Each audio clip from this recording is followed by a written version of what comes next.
The Bucks win the cup. Now, the commissioner, Adam Silver, did meet with a small group of reporters talking about the sport moving forward.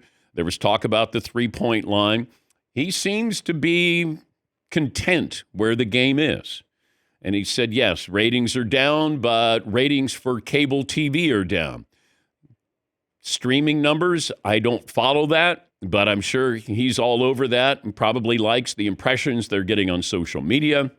But it feels like this is like late night TV. Because it used to be you stayed up and you watched Johnny Carson or Letterman, Leno. Now you just get a clip that you'll see the next morning. And that feels like that's what the NBA is becoming. It's just a viral clip that you'll see the next day. You might not stay up and watch the entire game or half of a game. I don't know how much you watched the Cup last night. And maybe the NBA is fine with that. Hey, it's just, look at this highlight here, a couple of highlights here. But Adam Silver seemed content. I guess that, I don't know if he'd use that word, but it sounded like that with his comments of where the game is and where the game is going. And they're still trying to figure out this All-Star game.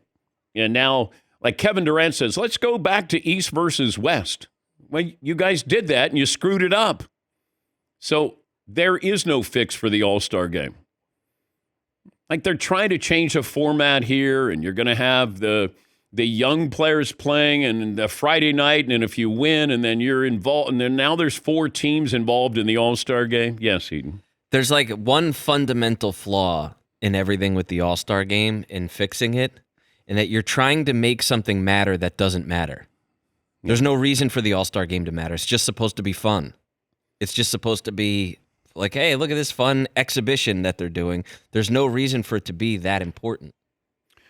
Well, they're trying to, just so it doesn't become, I don't even know how to describe it, where it's just sort of making a mockery of the All-Star game, that it's not even basketball.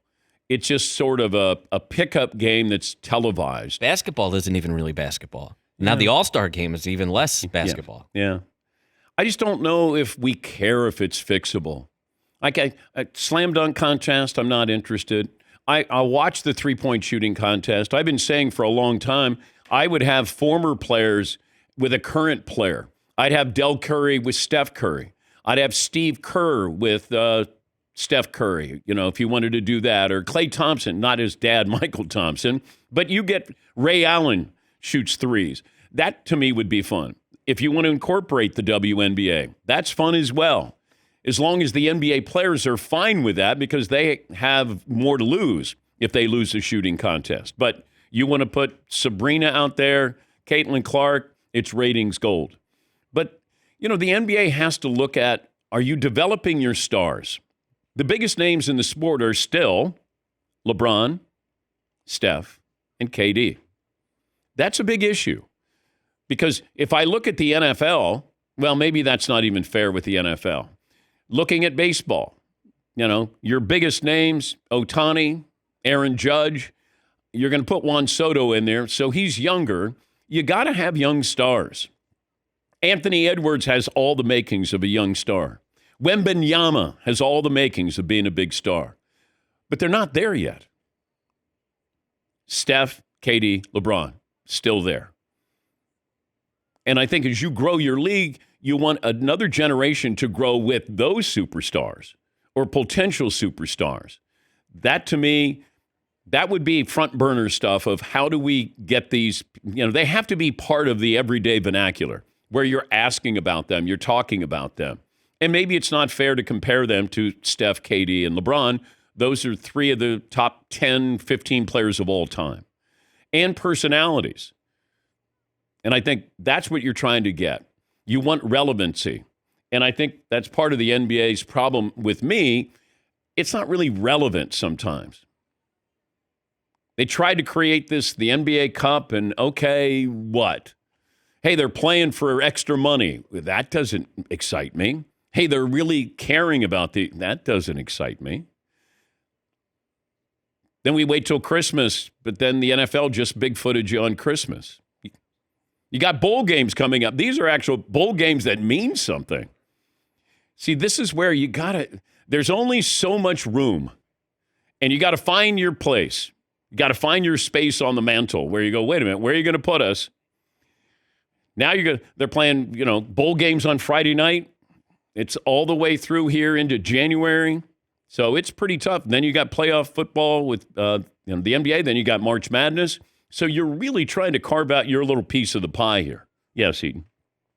How much of it is stars being developed or stars just happen? I mean, like there wasn't a big game plan to let's create Michael Jordan. He sort of happened, right? Steph happened. I don't know. I'm trying to think of who the league, how do they elevate people into being stars, or are you just waiting for another star to drop in your lap? Well, Jalen Brunson, it feels like they're trying to make him more of a star with the Knicks.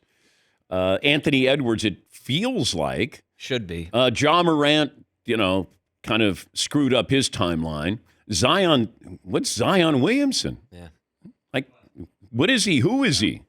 The fact that you can trade for a guy that we thought, oh my gosh, he's the next Charles Barkley. He's not. So that's the hard part of really, like baseball has Paul Skeens. They've done a great job in being able to showcase him. Now, granted, he has to be great, be different. And I see what you're saying. Like LeBron and KD and Steph are all unique. But who is that next guy? Like Joker is unique. I just don't think he's must-see TV. Even Luka. Like Luka and Jokic, their passing is what I love to watch. They can both score, but they can get 50, and it's not like you go, damn, did you see? You can get 50, and then you can get 50. Yes, Marv. You don't think Jokic is must-see TV? No. Really? No. He does. To me, he does. For me. Okay. For me. But I don't think, like if I'm 22 years of age, 18, 16, I go, I'm watching Anthony Edwards or Ja Morant or somebody who does something that you don't normally see. And Joker, as wonderful as he is, I just don't think you go, hey, I've got to tune in to watch him. I usually catch up with what he's doing because there'll be highlights, and I'll go look at the box score, and I'll go, oh, damn, he's the MVP. He's the best player in basketball. Yes, Mark.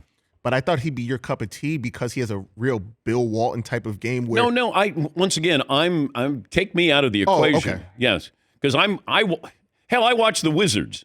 So well, I do. And the Hornets. You got an issue. I do. Yes, Paulie. But the Joker is to be appreciated. He's like going to an art gallery. You appreciate what he does. It may not be pure entertainment. Like the highlights don't play on SportsCenter and play on social media, but his game is to be appreciated. Yeah, because you'll watch him and he'll make a highlight and it's usually a pass.